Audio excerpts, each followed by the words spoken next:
Hi folks, and welcome back to the channel. So before we begin the video today, I just want to remind everyone to go ahead and like and subscribe.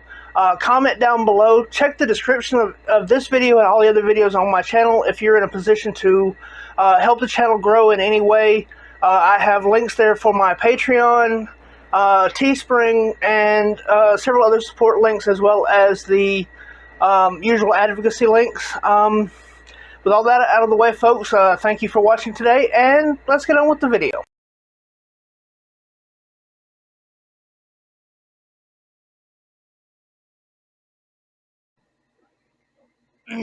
Hi folks, and welcome back to the channel. So tonight we're going to be reviewing another B movie.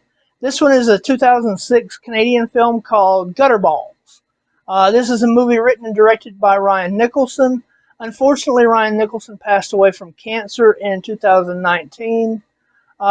So RIP to him. And this movie has got a reputation, and it's got a reputation for a reason. It's not a good movie. I loved it. I loved this movie for everything that it is and everything that it isn't. It's not pretentious. It's not trying to be anything that it's not. It's an ultra low budget. It is a tribute to early 80s cinema. It is a tribute to early 80s slasher films. It's definitely a tribute to the 70s grindhouse films. A lot of I've heard people complain about about things not being authentic to the time period in it. This isn't Stranger Things. This is not some huge budget where they can delve into every single tiny detail and make it perfectly 1983, 1985, whatever. This is a tribute to neon and hairspray. It is a tribute to popped collars and polo shirts. It is a throwback to those early 80s slashers. It's got a healthy dose of 70s grindhouse in it. The dialogue is bad. The acting in it is bad. I've never seen balls that big before. They look heavy. The cinematography in it isn't great. The lighting in it isn't great.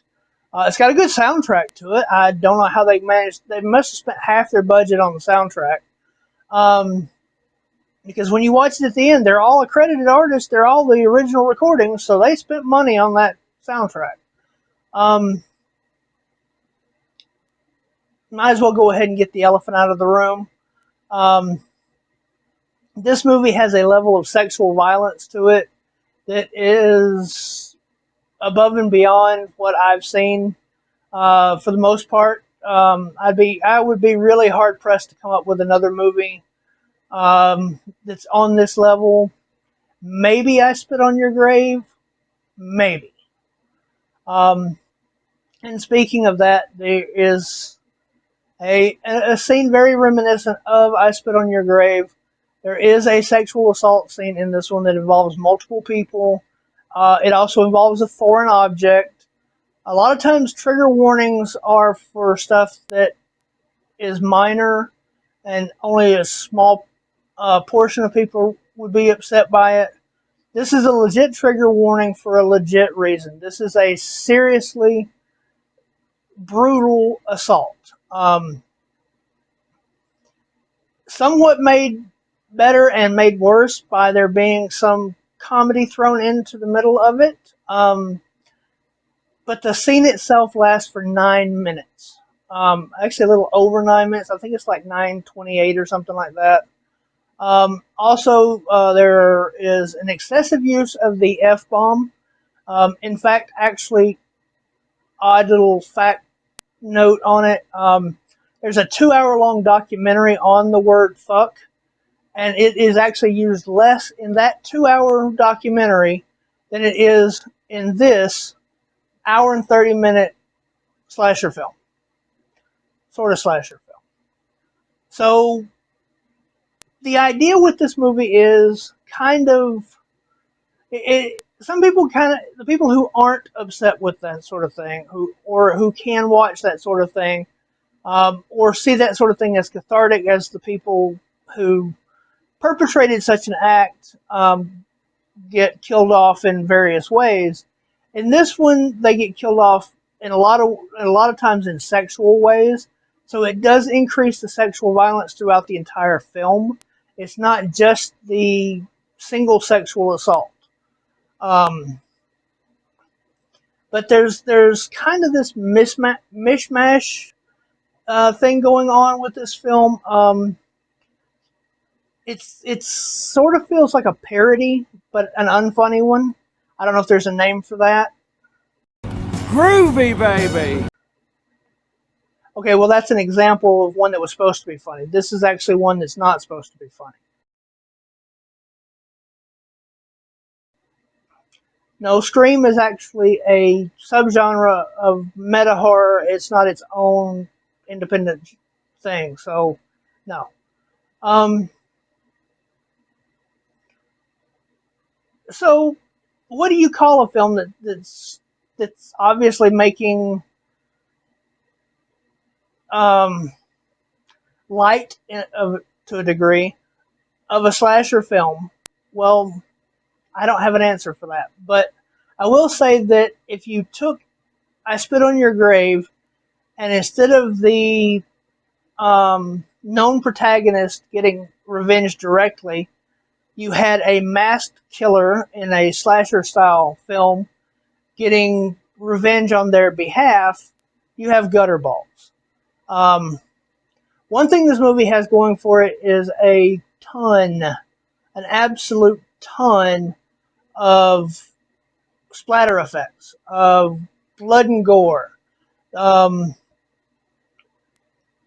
scene I kind of want to talk about in a minute, but there is of course, no spoiler on this one. It's a slasher film inside a bowling alley. Eventually, somebody's severed head's going to come up the ball return. Yes, that head looks extremely fake. Yes, you can tell it's a cheap mannequin, but it's still fun. Things go on in the back room, the pin setters and all of that stuff come into play. Actual bowling pins come into play pretty graphically. A pair of bowling balls comes into play in one of these probably most well-known scenes from it,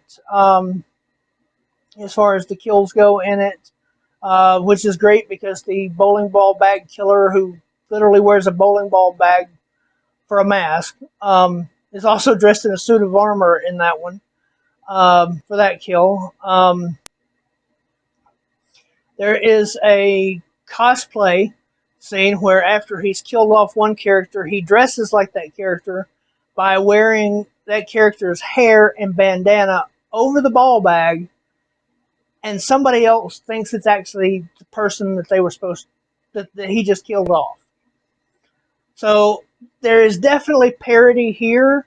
There is definitely some subtle humor here. There's some not so subtle attempts at humor that I think intentionally fall flat. But like I said, this movie is really, really heavy on the violence factor when it comes to the sexual nature. So it is not going to be for everybody. And honestly, I can't truly recommend this movie to very many people. But if this is something that sounds like it would be a good time, a fun time, and I haven't even talked about the ball waxer kill, which is pretty infamous in itself. If this is something that you sounds like something you would enjoy, I highly recommend this. It's one of those that you can watch straight if you enjoy B movies and bad movies, and so bad they're good movies. Or it's a movie that you can have a few drinks, have a few friends over, and absolutely take the piss out of all the way through it. Again, as long as it's not somebody who's going to have issues with the subject matter.